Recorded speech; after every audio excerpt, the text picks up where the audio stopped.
प्रेम से बोलिए बाबा त्रिलोकीनाथ की जय, शंकर भगवान की जय, अपने अपने गुरु महाराज की जय। जय बाबा त्रिलोकीनाथ, जय बाबा त्रिलोकीनाथ, जय बाबा त्रिलोकीनाथ, जय बाबा त्रिलोकीनाथ, जय बाबा त्रिलोकीनाथ, जय बाबा त्रिलोकीनाथ, जय बाबा त्रिलोकीनाथ, जय बाबा त्रिलोकीनाथ, जय बाबा त्रिलोकीनाथ, जय बाबा त्रिलोकीनाथ, जय बाबा त्रिलोकीनाथ, जय बाबा त्रिलोकीनाथ, जय बाबा त्रिलोकीनाथ, जय बाबा त्रिलोकीनाथ, जय बाबा त्रिलोकीनाथ, जय बाबा त्रिलोकीनाथ। प्रेम से बोलिए बाबा त्रिलोकीनाथ की जय।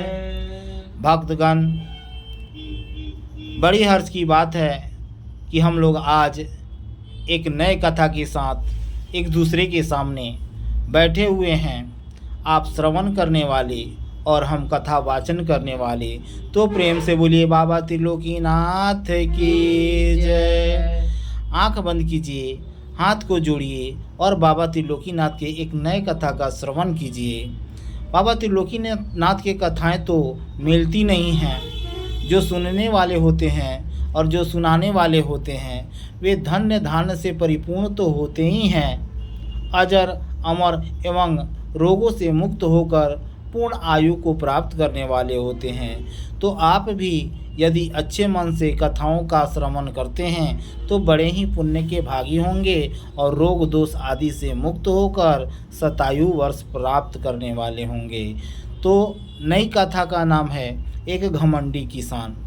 तो आंख बंद करें और बाबा त्रिलोकीनाथ के नाम का जाप करके हम कथा का वाचन शुरू करते हैं। जय बाबा त्रिलोकीनाथ, जय बाबा त्रिलोकीनाथ, जय बाबा त्रिलोकीनाथ। बहुत बहुत पहले एक गांव में एक घमंडी किसान, एक धनी किसान रहता था। वह धान्य के साथ पशु एवं गाड़ियों से संपन्न किसान था। यहाँ तक कि वह ग्राम पंचायत के चुनाव के पश्चात वह ग्राम पंचायत का प्रमुख बन चुका था। धीरे धीरे उसमें लालच के साथ साथ घमंड की भी भावना उत्पन्न होने लगी। एक बार वह अपने साथियों के कहने पर रविवार के दिन उनके साथ वहाँ पहुँचा जहाँ बाबा त्रिलोकीनाथ के चर्चा की शिविर लगी हुई थी और उनके गुणों का बखान किया जा रहा था। वह किसान बाबा त्रिलोकीनाथ के बारे में न जानता था और न कभी सुना था। जाते ही जब वह कुछ शब्द सुना तो घमंड के कारण उसके मुंह से अनायास यह निकल पड़ा, अरे ये सब बकवास है, और यह कहकर वहां से उठा और घर की ओर चल पड़ा। अपने साथियों के लाख मना करने पर भी वह न माना। यह कार्य बाबा त्रिलोकीनाथ के शिविर का अपमानजनक अपराध था। यानी कि वह जब बाबा त्रिलोकीनाथ के शिविर में अचानक पहुंचा तो बाबा जी कुछ बोल रहे थे तो अचानक उसके मुंह से निकल गया, वाह ये सब बकवास होता है, ये सब कुछ नहीं है, ठीक, और यह कह के चला गया। ज्यों ही वह अपने घर पहुंचा, उसका एक मेहनती एवं स्वस्थ बैल जो था वह पीड़ा से छटपटा रहा था और वो कुछ ही समय बाद वह बैल मर गया। इसके बाद उसके साथ धन संपत्ति नष्ट होने लगे। बैल का अफसोस सता ही रहा था कि उसकी पत्नी इस बीमारी के चपेट में आने लगी और लाख डॉक्टर के इलाज के पश्चात भी वह बच न सकी। उसके कुछ ही दिनों बाद उसका पुत्र भी उसी बीमारी का शिकार बना जिसके कारण उसकी पत्नी मरी थी। इस पुत्र के इलाज में उसके सारे धन संपत्ति नष्ट हो गए। उसके खेत आदि के साथ साथ घर, घोड़ा, गाड़ी आदि भी बिक गए, लेकिन उसका पुत्र फिर भी बच न सका। वह दर दर की ठोकरें खाने लगा। उसके पास अब मात्र एक पुत्री के सिवाय कुछ भी बचा न रहा। वह अपने पुत्री के साथ मारा मारा फिर रहा था। पुत्री भी विवाह के तुल्य हो गई थी, लेकिन वह करता भी तो क्या करता। उसकी सब कुछ नष्ट हो गई थी। सारे गांव में उसी की चर्चा हो रही थी। एक बार ऐसे ही बाबा त्रिलोकीनाथ के चर्चा के लिए शिविर लगी हुई थी। पुनः वह वहां अपने पुत्री के साथ गया और शांतपूर्वक बैठकर ध्यान से चर्चाओं को सुना, जिससे उसका बेचैन मन शांति को प्राप्त किया। और तब उसे लगा कि हमारे इस स्थिति का मूल कारण त्रिलोकीनाथ के चर्चा का अपमान ही है। हमारे दुखों का निवारण अब मात्र यहीं पर हो सकता है और हम अपने दुखों से वंचित यहीं पर हो सकते हैं। यही सोचते हुए वह बड़े ही ध्यानपूर्वक बाबा त्रिलोकीनाथ के पालन के नियमों को समझा और उसी दिन एवं उसी समय से इन नियमों का पालन करना शुरू कर दिया, जिससे उसका सारा दुख टला और उसकी खोई हुई संपत्ति वापस आने लगी।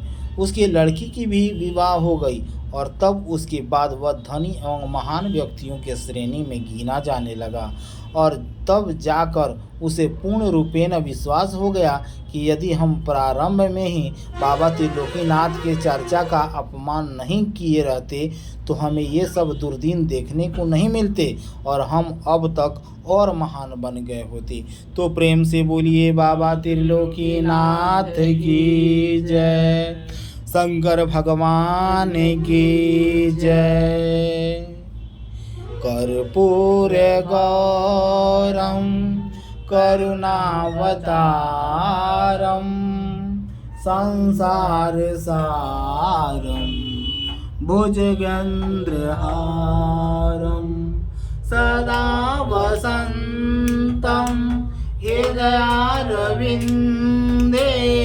भवं भवामि सहितं नमामि गिरीशं गणेशं गले नीलवर्णं गवेन्द्राधिरूढं गुणातीतरूपं भवं भास्वरं भस्म नाभूषितांगं भवानी कलत्रं भजे पंचवक्त्रं गिरीशं गणेशं गले नीलवर्णं गवेन्द्राधिरूढं गुणातीतरूपं भवं भास्वरं भस्म नाभूषितांगं भवानी कलत्रं भजे पंचवक्त्रं। प्रेम से बोलिए शंकर भगवान की जय, बाबा त्रिलोकीनाथ की जय। प्रेम से बोलिए हर हर महादेव।